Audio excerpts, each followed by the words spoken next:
the suppression of the use of marijuana and of the forces lurking behind it are the most important jobs this department is now engaged in. In 1930, the records on marijuana in the Washington office of the Narcotics Division scarcely filled a small folder like this.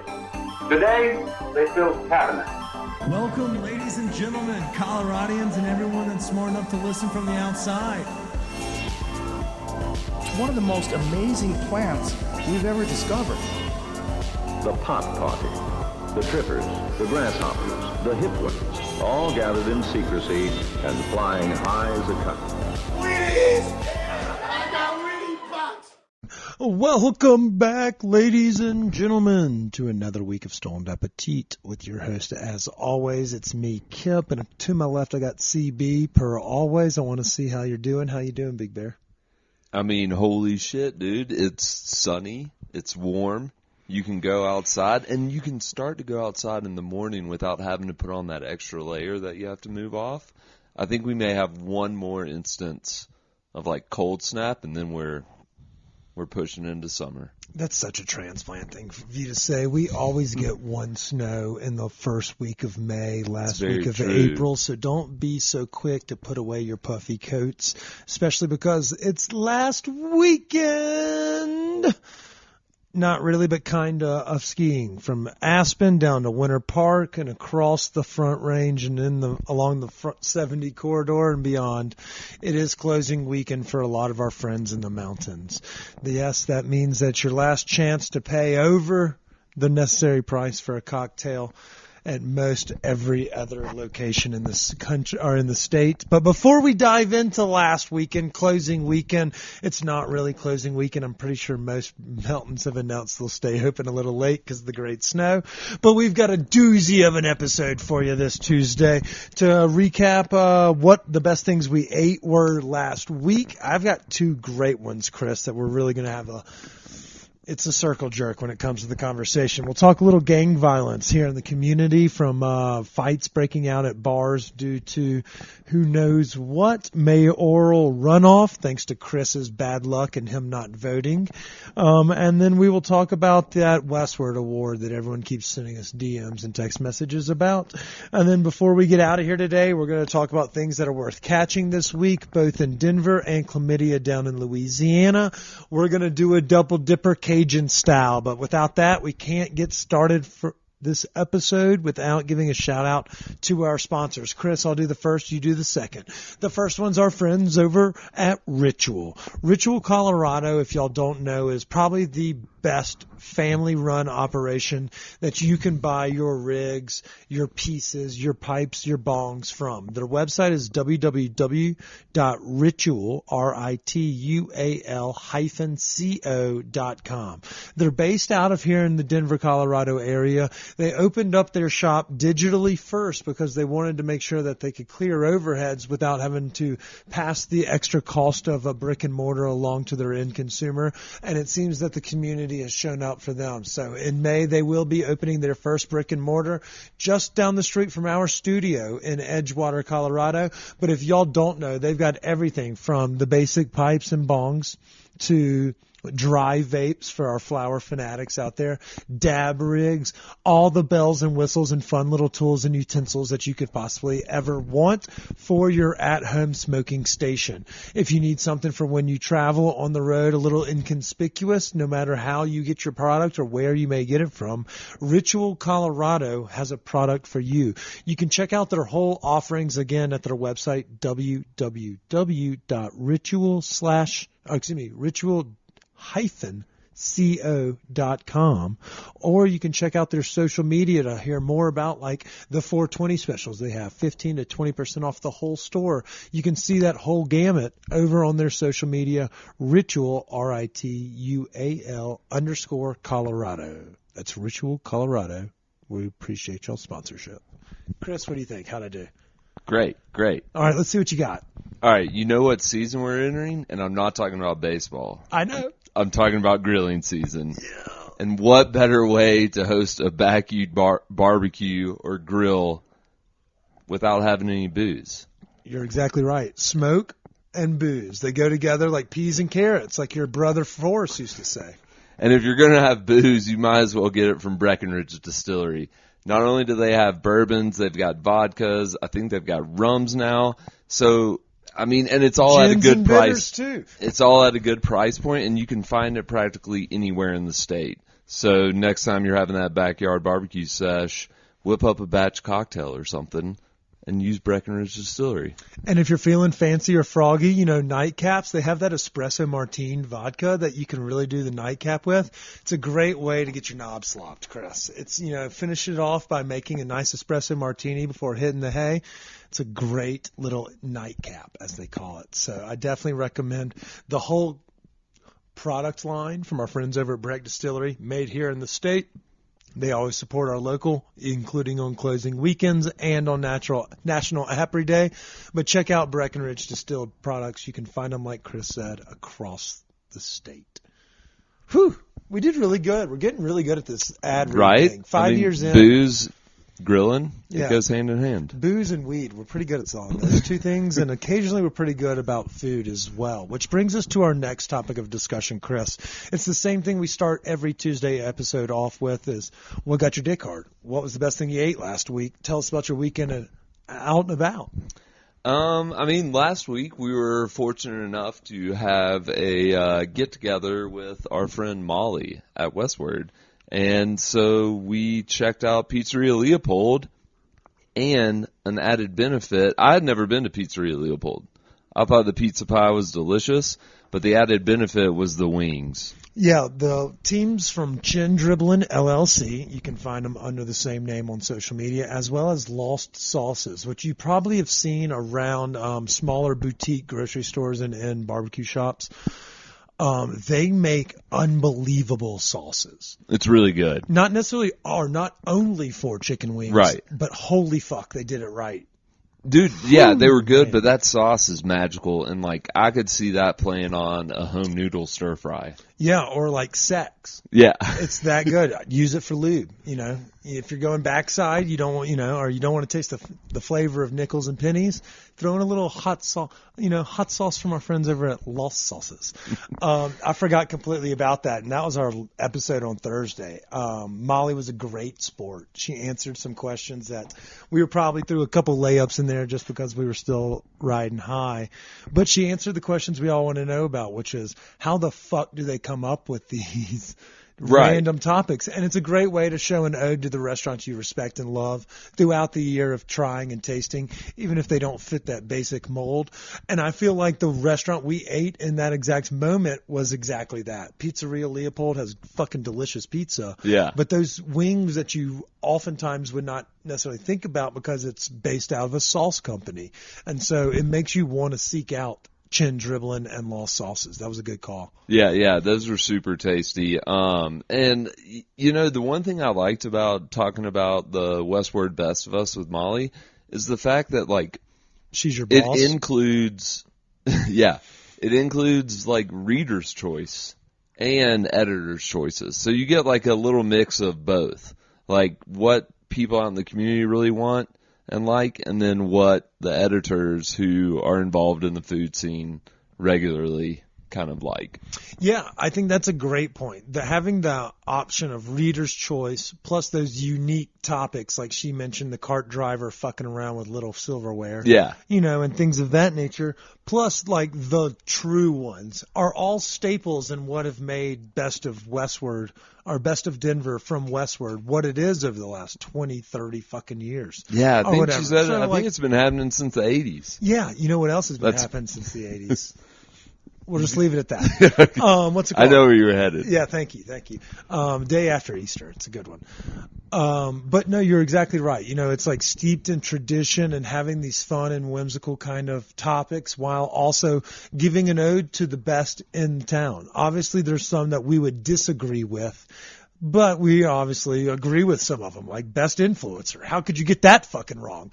They sure as hell didn't, Chris. Right. Influencer, not influencer. Yeah, we're so fucking bad at it. They're like, your pictures aren't good, but you don't take money from Federale's PR firm, so we gave you the award. That's my only rationale, because there's nothing we do better than anybody else. Also, is there some sort of medal you should get, or... That's a great question. Like, is there a Bronze Star ceremony? Or like a plaque. It just has Westward 2023. That's a great question. We'll connect you with our legal team, Molly, if you're listening. Yeah, and if you're not listening, Molly, that's really fucked up coming from the best influencers in town. But no, so I'm glad you brought that back up because we really didn't talk about it on that episode except for that brief recap after coming back from chicken wings. So that really was one of the best things we ate last week. And so Pizzeria Leopold, if y'all don't know, is on 20th and Wadsworth. Former Deli Italia. Has changed hands, changed ownership to two cats that I know.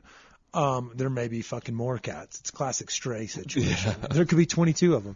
But the two that we know that run the operation over there, Northeastern boys, good peoples in the community, doing great stuff and using their platform, their kitchen to showcase other great stuff and pop-ups going on in the community. So tip of the cap to Leopold. Not only do they have great food themselves, but they also bring in wonderful, pop-ups and collaborations. So if y'all get the opportunity, make sure you're following Leopold. Check out their pizzas, but those chicken wings, Chris, they are the fucking truth. Those were good. What'd you think about Hey Kiddo? We all went together to celebrate whatever. We did. I was a little stuffed. I checked out a food truck earlier. Yeah, I didn't make your tickle your pickle. I enjoyed it. It was a great. The person I talked with who's operating the food truck's a cool guy, cool story. Can you tip the hand? Give a clue. Tacos and Mexican style sandwiches. Okay, you really fucking cleared the air there for him, Chris. Right. There's only well, like that's 700. You gotta wait till Food Truck Friday. Classic reveal, right? That's a good one. Yeah. Anticipatory.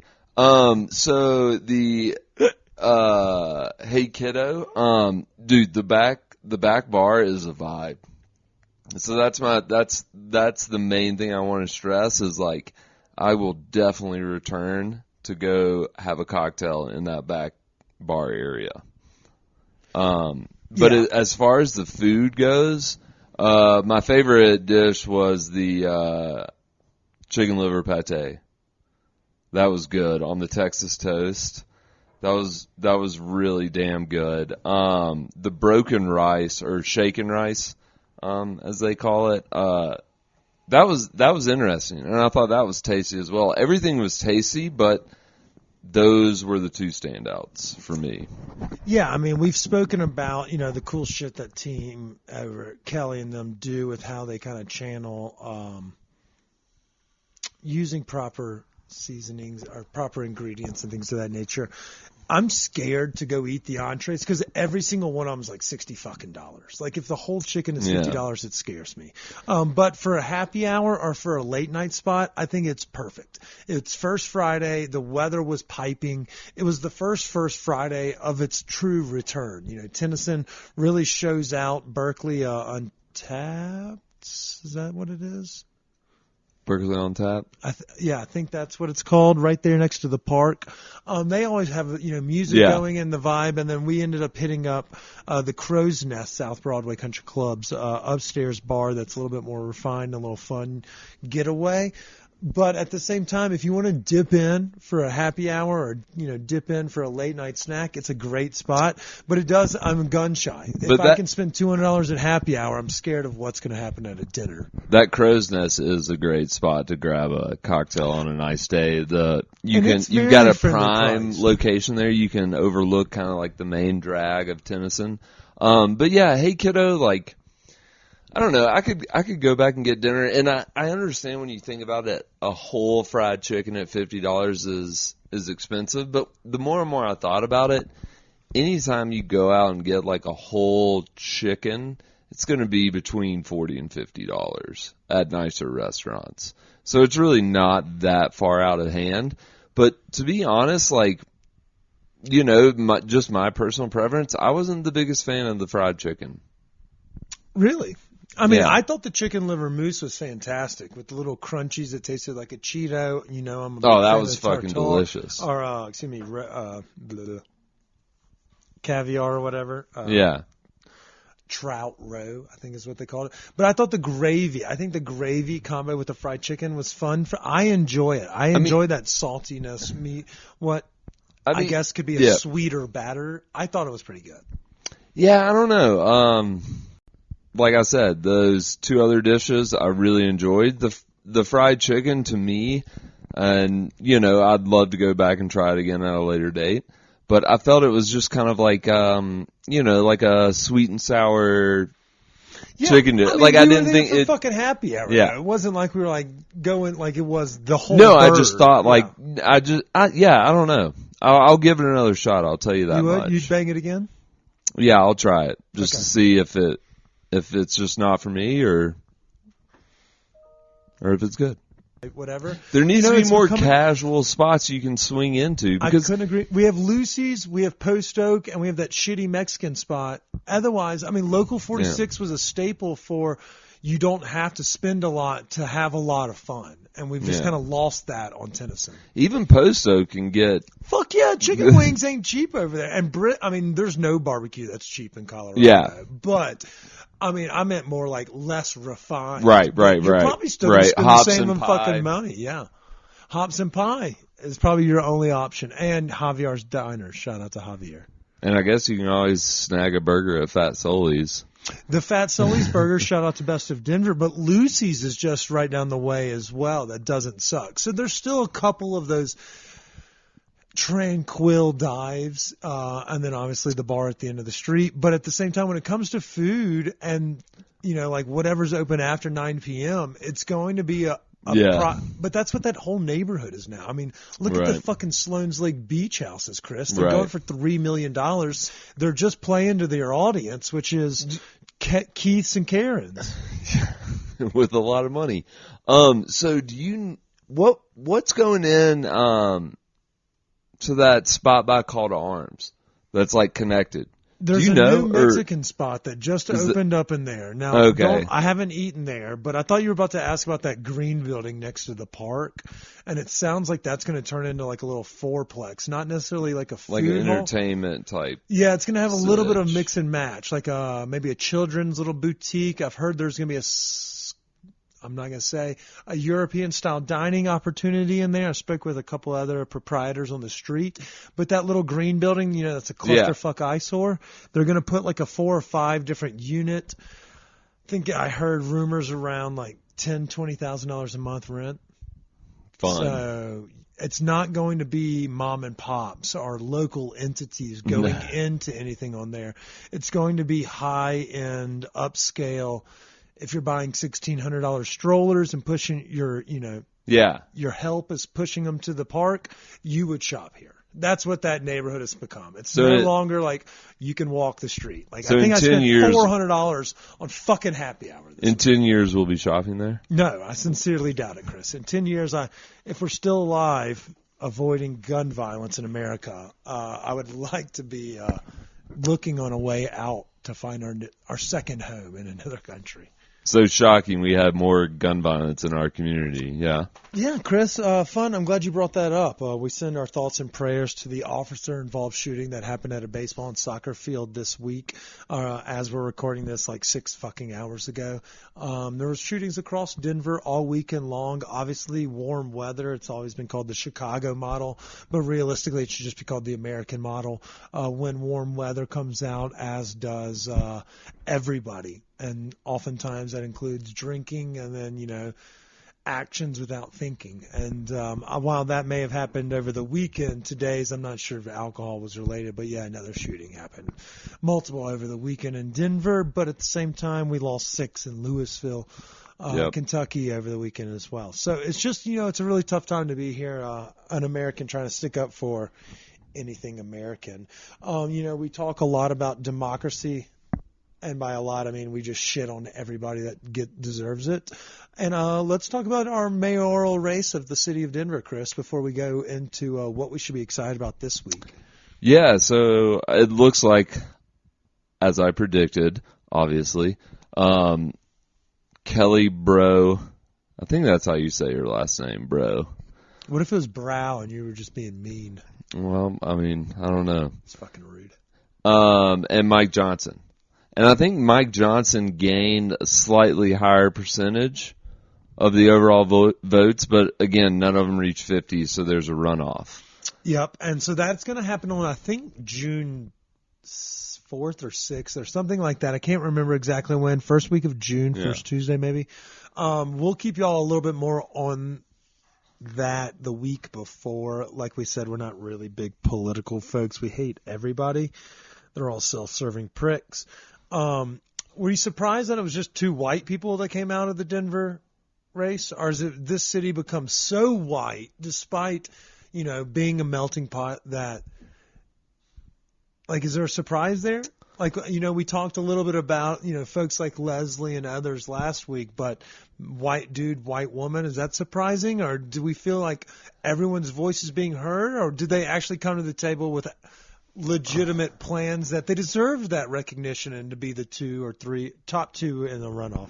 I don't think race really played that much of an issue in it. I mean, our current mayor's an African American, so I know. I just kind of thought we would continue because we have been a little bit more of a progressive city that I didn't know. So I was curious. So I think one of the biggest downfalls is the fact that you could allow the mayoral race be up to fucking 20 people.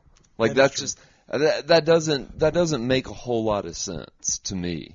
And I get it, there's certain thresholds you have to meet to be in the race, which I don't think they're that high. I think it's 300 community signatures or something. But at the same time, if you want to make this, because I feel like a city's mayor can have a lot of influence and can steer the trajectory of the city. And if you're talking about informing voters and being serious about this, why would we have such a wide field? Why couldn't we narrow that down and just have more engaging conversations with the actual candidates rather than just have this kind of almost comedic showdown of fucking 15 candidates? It's a waste of time. We could have focused on, you could have focused on 4 or 5 and really got in-depth information about them rather than talking to some people who had no business being in this whole conversation. If it only takes 300, I may run for mayor on the next one. I fucking hate everything. I don't even live in the city, so I can't really do it.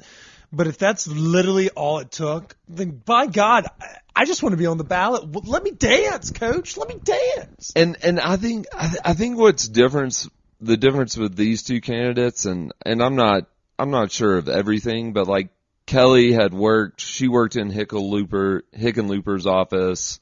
She has a lot of experience. She's been a CEO, all that. And I think Mike Johnson's coming from a little bit more community perspective where he's been an educator, other things like that. So they're both moderate, but I don't know.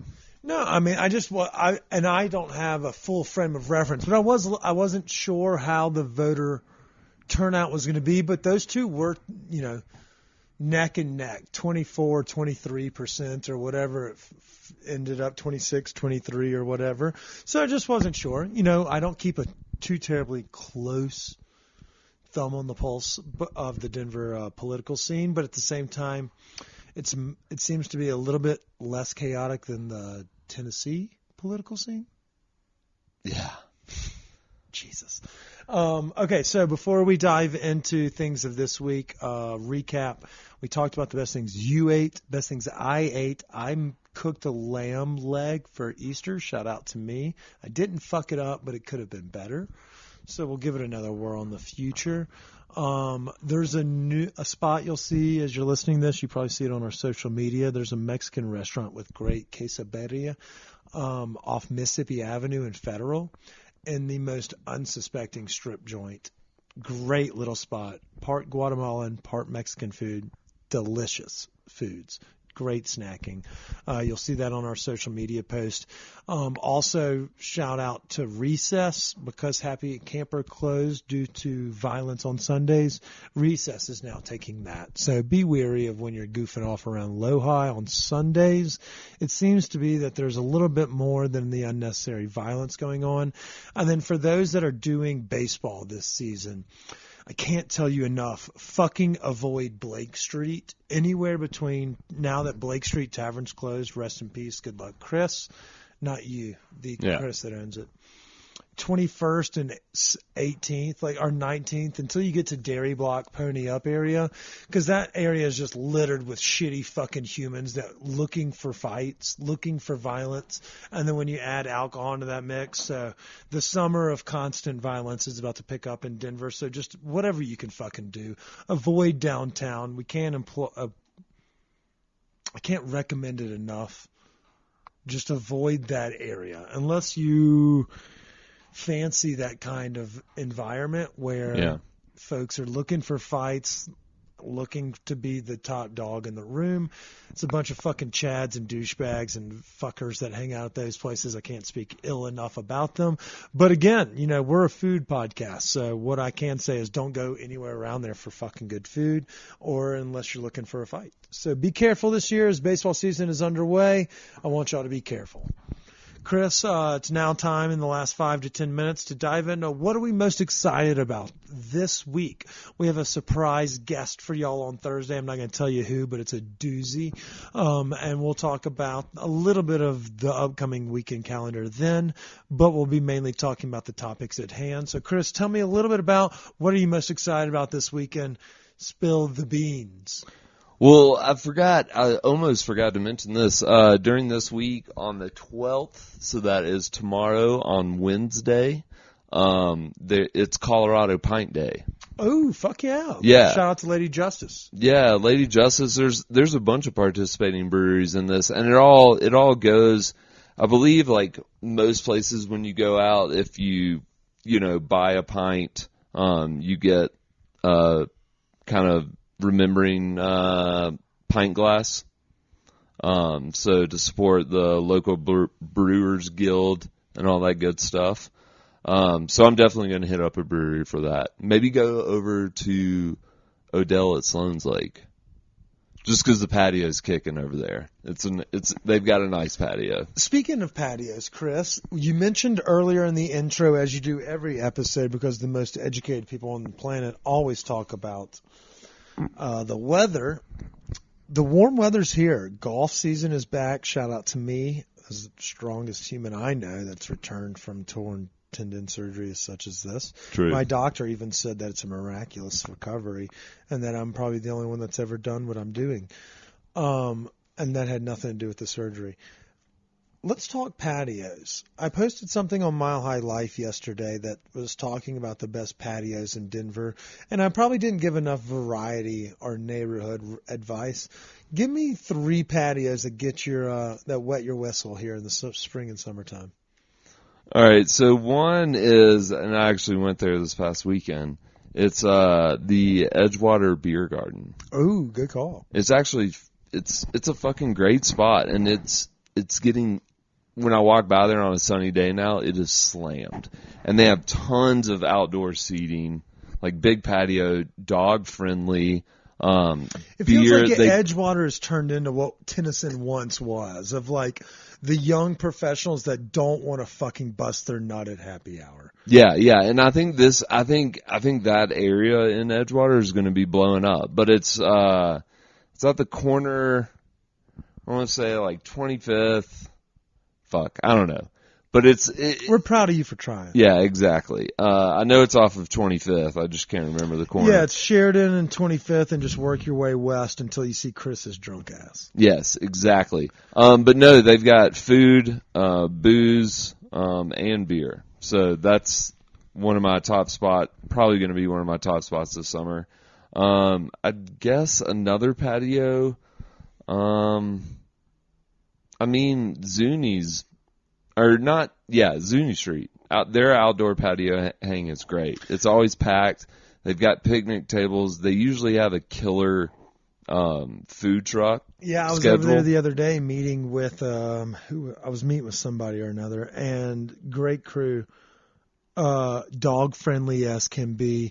Gorgeous foliage on the inside, big garage doors, and they have live music multiple times a week. So that's actually a really good call that is maybe oftentimes either overlooked or underthought about. Yeah, another patio. Shit. I I'll give you a couple, and then if it inspires you. I said the Catbird Hotel, which is the Red Barber, that bar at the top of the hotel, right coming off of 38th Avenue. Oh, yeah. That's a fun one, but at the same time, it's become a little bit more known. Same for 5430, the one downtown with the great frosé.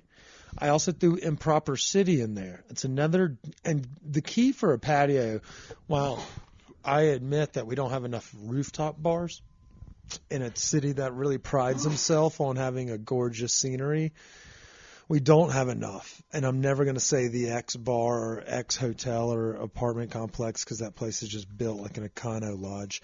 But at the same time, I mentioned the Catbird and then I mentioned Improper City. Those two are kind of a little more cliche. 5430 is in that camp. But there's a few others that are some pretty good ones. And I wanted to spitball, see what you thought of these. Have you been to the Dewdrop Inn uptown? I have not. It's next door to Stoney's Uptown. It's right there on 17th, just west of Park Avenue. Kind of catty corner to where the homeless people masturbate and use needles at the same time. And on the other side... I know that area. Yes. And on the other side, it's La Bouche, wine bar, which also has a great patio. But Dewdrop, their cocktail scene is second to none. Great happy hours. And they have great afternoon lights. So when they only open up at 3 or 4 in the afternoons, perfect place to get a little face tan. You know, if you like to catch it on the face, you could sit on Dewdrop's patio and catch it right there. I know what you're talking about. Another good one that just came to mind over in that area is, and I don't know how much seating they have outside. Are you talking about that little Mexican spot on the corner? No, I know. That's awesome, isn't it? But I'm talking about City Park Golf Course. Chris, I included that one. That's a great call. You can go there, like, you don't have to play golf. You don't have to do shit. You can go in there, and they actually have happy hours. They've got a pretty decent draft selection. Great buffalo chickens. Yeah, apparently some of their food is really good. But I went up there one day after work and had a beer, and the view up there, you don't realize, like, you're really elevated from the city up there, and you have a great view. No, you are exactly right. That was included on the post, and I would have lapsed on it. And that one and Willis Case has a gorgeous one as well. So if you are a golfer feeling froggy and maybe want to just hit a bucket, not actually be able to get a tee time, because you have to literally suck pole to get a fucking tee time with any of the Denver fucking PGMs. Like it's not fucking around. There's so many people trying to play Denver city courses that you have to pull strings to be able to get in there or just constantly monitor the website. So what I'm starting to do is find these public-private courses, and maybe we talk about that as we get closer to the full summer, because the 999 challenge of Colorado is still trending. I don't mean the 9999 challenge that happens at baseball games. The Colorado 999 is 9 laps on a golf course, or 9 laps or runs on a ski mountain, 9 holes on a golf course, 9 innings of baseball, all done in one day, which is technically physically possible. I think we've done it a time or two. We used to call it the New Zealand life, where you could ski, surf, and parasail. But the Colorado way is the ski, golf, baseball game. Personally, mine would be rails, puffs, cocktails, but to each their own. To each their own. I'm not going to be out there. I'm too old to be skiing this season. I'm 2 surgeries in the last 2 years, Chris. You'll be back. I don't think so. I think I'm going to just probably go spend that money on spa days route and just go up to the mountain. You could have a hell of a winter spa routine. Fuck yeah, just schwitz. I mean, there's no way. Obviously, ski pass is only like $1,000 or $800 or whatever, but a day pass, $200. I could spa day somewhere in the middle of Natural Springs, bumfuck Colorado, and for like $6, and get bring the full my own package. Breck, that's free. And then just jerk off in the parking lot like everybody else that does it in Winter Park and take a picture. I could be doing the same thing for $6 a day.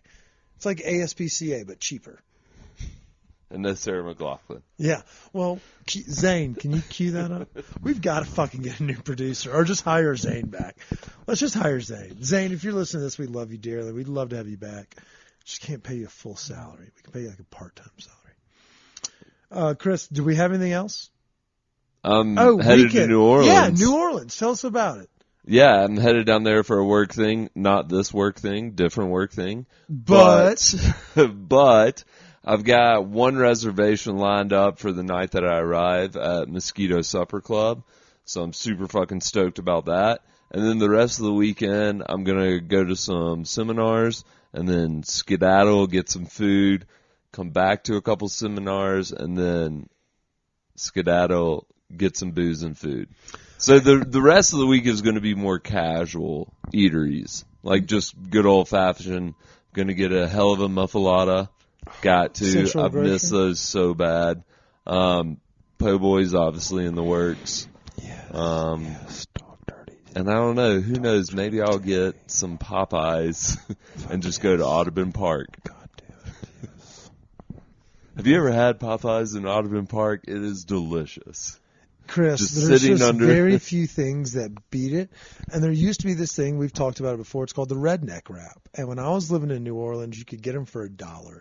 And what it was the jalapeno flour tortilla, which was enough to wrap the United States in. So extra bready. And then they do a dollop of the quarter spoon of the red beans and rice. And then they just throw one spicy chicken tender down. And then they roll that bitch up like it's Jesus of Nazareth inside the fucking swaddle that bitch. It was God's gift to dollar snacking, Chris. I think it's what shifted capitalism into this increase of profits that we've seen at 30-40% since this recession, or since we came out of COVID. Popeyes started that. They were like, if they can make America so satisfied for $1, if we raise the price, then we could raise the price on everything. And they sure enough fucking did it. Chris, Audubon Park, maybe walk by the zoo, jerk off an elephant, eat a redneck wrap. You can't beat it. You're going to have so much goddamn fun. Mosquito Supper Club, maybe hit Domalice's. Yep. Swing by and go see our buddy Mason over there at Turkey and the Wolf. For sure. Molly's Rise and Shine is just hit or miss every single time. It depends on who's working, who cares, things of that nature. I know Mason's got a third restaurant in the works. We're really excited to see that next time we head to New Orleans. But for this trip, Chris is going to be hitting. You're going to treat it like a local pretty much, you know. Yeah. Don't buy bags off anybody in the quarter. Obviously buy them all not. uptown. And this time and day and age, there's fent everywhere. And then obviously now with cannabis being semi-legal, it should be regularly available to you, Chris. So if you need anybody, you let me know. But speaking of people giving recs, I need some help from either you or the community. What you got? I'm headed to a place called Woodland Park. And I don't mean like rich people Texas. Look at my diamond ring, Mitzi. I mean Woodland Park outside of Colorado Springs. A friend of ours has a house down there, so we're just going to go goof troop. No closing weekend for me. As I mentioned, I'm not a skier right now, maybe in a couple of years. But I just want to get out of town, you know, maybe hike. I don't really want to hike, so you know that I'm saying that with a gun to my head. But I want to go check out small towns around Colorado, places we haven't been. And so when somebody offered the opportunity to go check out Woodland Park, Colorado, I thought, fuck yeah, let's do it. Now, you know, it's a one-horse town, a two-saloon type space, probably a deli, one nice restaurant, and one snuff film, you know, theater. So I need the recs. If there's only 2 restaurants, which one do I eat at? Which time do I stay in and cook? If there's 10 trails in the Woodland Park area, which one's the easiest that I can smoke pot on and not get yelled at for not going quick enough? I need some tips because as spring and summer get here, Chris, it's time we start to uncover some of the gems that are Colorado. And I don't mean your Vales and your Aspens, which we obviously know and love, your winter parks or your Palisades. I'm talking about the woodland parks, the Pagosa Springs. We need to get up to Lions and taste marigolds. It's probably going to win Best New Restaurant 2023. Like, that's shit we've got to do this year. And so I'm excited to kick it off this weekend by hiking against my will. Isn't everybody excited? Everyone say you're excited. I can't wait. I can't wait for video. I would rather eat my own asshole than fucking hike over 2 miles. That's tough. Well, yeah, but eating asshole is also a pleasure for both. Because it tastes good. Well, you take a shot or two, throw a little of that Lost Sauce hot sauce on there, you're good as gold. You could eat booty all day. Very true. I wish I had recommendations for the Woodland Park area, but I, like you, are in the same boat, and I have no idea. Well, that's the best part about my job is that I'm about to go fucking find out and relay back. So I know next Tuesday is going to be a doozy. Chris, I hope you have as much fun as physically possible. Like I said, don't buy bags off, bourbon. I'll send you some photos. You know how to operate down there, so I'm not worried about you. Y'all need to worry about me. Kip and the nature. What happens if I get eaten by a mountain lion? I mean, this podcast numbers are going to just jump. But then if you get eaten by a mountain lion and then I get eaten by a lion in Africa, Chris, then we'll never see. Let's say that I get eaten by a mountain lion this weekend because hiking is way too dangerous for the average American to be doing, especially here in Colorado. You're going to have to accept my award from Governor Polis. I will. It's going to be a key to the city. It's going to be like one of those invisible digital keys that OCN thinks he has in the shitty restaurants around the city. It'll be like smart key. Yeah. It'll be like a fob. Yeah. And they'll check on the Ring doorbell just to make sure. They'd be like, that guy had a belt around his neck when he came in to eat here. Are we sure he's allowed here? He had a fob. You have to let him in. Well, y'all, that's the wrap for this Tuesday's episode. We'll be back Thursday with a brand new episode and a kick-ass first-time guest. It's going to be a doozy. We hope y'all have a wonderful week. Y'all don't forget to go support local restaurants, local businesses, and don't forget to support Chris on his travels. Pray for him. It's like the hardest thing ever going to New Orleans. I'm so sorry for you. Good luck. It's going to be hot. No, it's not. It's going to be perfect. You're going to have a great time. Great weather. Just be careful of the potholes. Until Thursday, we want to say stay high, stay hungry. Support Colorado Pint Day. Cheers.